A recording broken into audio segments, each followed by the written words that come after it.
सुप्रभात। जो हमारे बालक बालिका हैं, दोस्त हैं, देख लिए। आज मैं आपको पढ़ाऊंगा समास। टॉपिक तो बहुत छोटा है, बस समास ही है, लेकिन गलतियां आप यही करते हो पहचानने में और इसको समझने में। समास का जो शाब्दिक अर्थ होता है सम सनम समासः, अर्थात पास आके बैठाना या पास पास लाना, उसी को क्या कहते हैं, समास कहते हैं।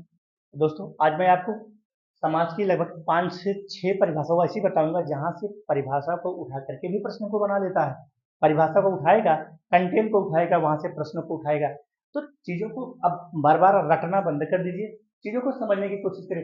अनेक ऐसानाम पदानाम एक पदी भाव समासा, अगर इस लाइन को दे देगा कि अनेक पद या फिर अनेक शब्द को, अनेक पद या फिर अनेक शब्द को मिलाने से ही तो समाज का निर्माण होता है। समास में शब्द या समास में शब्द या फिर पद मिलते हैं, समास में वर्ण नहीं मिलते, ध्यान दीजिएगा।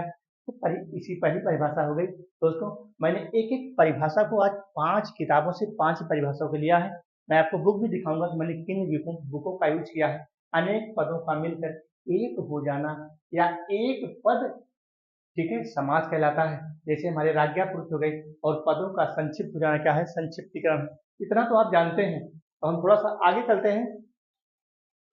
हमारा है सम उपसर्ग। समास में कौन सा उपसर्ग है, सम उपसर्ग है, आप भी जानते हैं। अष्ट धातु है, पूछेगा कौन सी धातु है, समास में कौन सी धातु है, अष्ट धातु है। यहाँ सलीफा वाला शब्द लिख देगा, ऐसे सा लिख देगा, ए वाला सा लिख देगा तो कहानी खत्म हो जाएगी। ए वाला सा लिख देगा। दोस्तों, तो अष्ट धातु है, घई प्रत्यय है। जब दो या दो से अधिक शब्द पास पास आके बैठ जाते हैं, दोस्तों, मैं आज आपको जो परिभाषा से भी प्रश्न को उठाता है, पहली किताब आप देख लीजिए, जो हमारे सारे लोग यूज करते हैं, ये नालंदा विश्वविद्यालय है, पृथ्वीनाथ पांडे। मैंने इसको यूज किया है दोस्तों इस कंटेंट को बनाने में। दूसरा हमारा एक बुक है सीटेट की, लखनऊ विश्वविद्यालय, दोस्तों। और ये भी हमारी किताब क्या है, संस्कृत की, लखनऊ विश्वविद्यालय आपके समक्ष है, ठीक है। ये हमारे कौन है, यहाँ राइटर भी आपको बता देते हैं, रूबी शर्मा और अनुराधा शर्मा।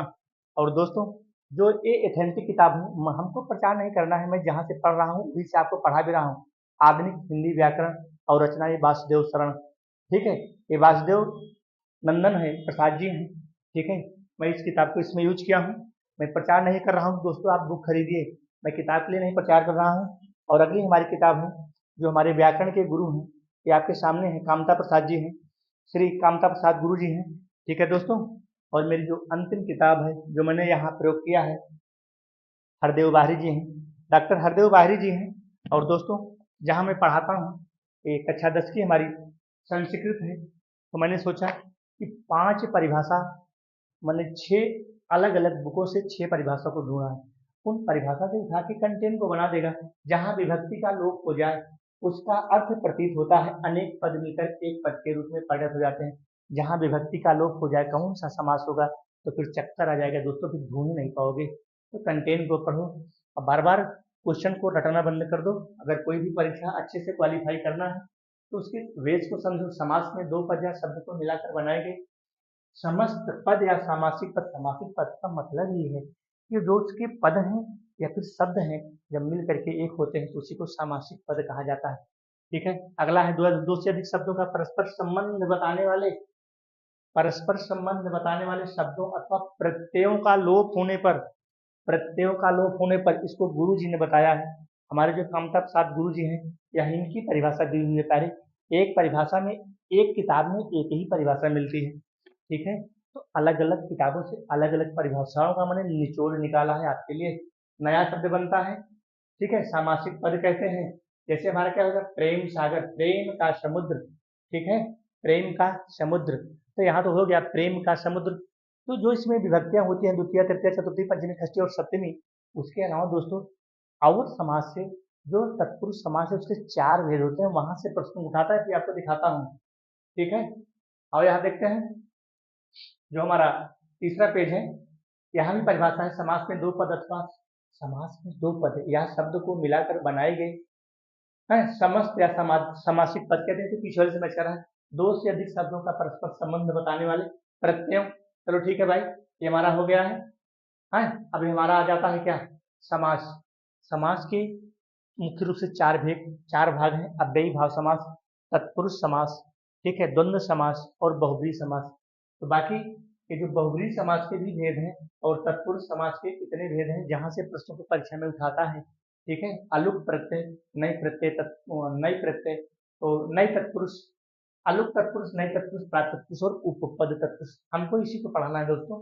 ठीक है, अगला हम चलते हैं जो हमारा पांचवा है तत्पुरुष समास की परिभाषा। तत्पुरुष समास की परिभाषा, इसमें से आज आपको हम एक भेद पढ़ाएंगे, अलुक प्रत्यय, उसके समान हो जाना। तत् माने होता है उसके समान हो जाना। जिस समास में दूसरा, ध्यान दोस्तों, जिस समास में दूसरा पद या फिर उत्तर पद या फिर बाद वाला पद, ठीक है, या फिर उपप्रधान होता है, इसी का इतने नाम है। इसी का नाम है दूसरा पद, इसी का नाम है उत्तर पद, इसी का नाम है, ठीक है, और इसी का नाम है बाद वाला पद प्रधान हो, उसको हम क्या कहते हैं? तत्पुरुष समास कहते हैं।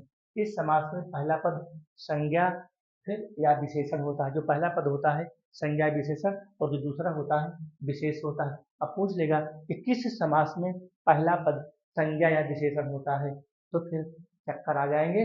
फिर वही जो बार बार क्वेश्चन को पढ़ रहे हो, बार बार दिमाग में जो रिपीटेड क्वेश्चन, एक दो क्वेश्चन ढंग से कले आ जाए, भाई कहीं से भले ही आ जाए, बाकी आने वाले नहीं है। तत्पुरुष समास में उत्तर पद, अंतिम पद, दूसरा पद, बाद वाला पद, चार नाम है दोस्तों इसके। ठीक है, इसी को हम उत्तर पद भी कहते हैं, इसी को हम अंतिम पद भी कहते हैं, इसी को हम दूसरा पद भी कहते हैं, इसी को हम बाद वाला पद भी कहते हैं, इसी उत्तरवा पद को।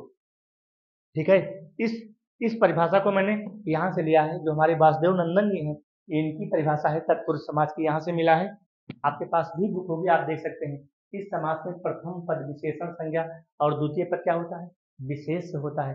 जैसे जल पिपासु, जल के लिए प्यासा, जल के लिए प्यासा है भाई, प्यास लगी है, तो क्या हो गया? जल हमारा विशेषण हो गया, पिपासु हमारा क्या हो गया? विशेष हो गया। चलो भाई अगली परिभाषा देखते हैं। प्रायण उत्तर पदार्थ प्रधान तत्पुरुष, क्या बढ़िया संस्कृत में लिखा है कि जो उत्तर पद होता है वही क्या होता है? प्रधान होता है, उसी को तत्पुरुष कहते हैं। ये हमारी कक्षा 10 की बुक है, राजीव प्रकाशन की, यहाँ से मैंने इसको लिया है। देखिए, प्रायण उत्तर पदार्थ प्रधान तत्पुरुष, अर्थात जो उत्तर पद प्रधान होता है उसी को क्या कहते हैं? तत्पुरुष।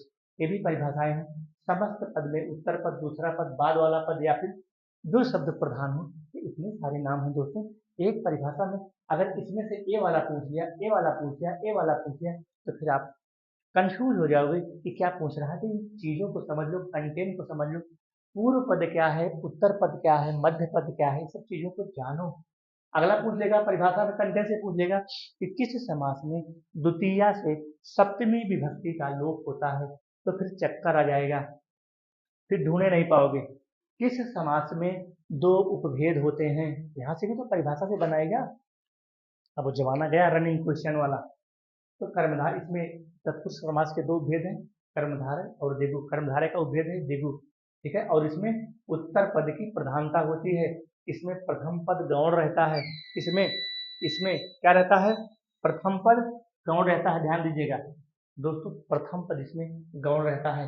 चलो भाई आगे देख लेते हैं। ये तत्पुरुष समास के हमारे भेद हो गए दोस्तों। हम आज इसको पढ़ाएंगे अलुक, अलुक तत्पुरुष, सिर्फ एक पार्ट आपको पढ़ाएंगे, यहीं से प्रश्न को उठाता है मेरे प्यारे।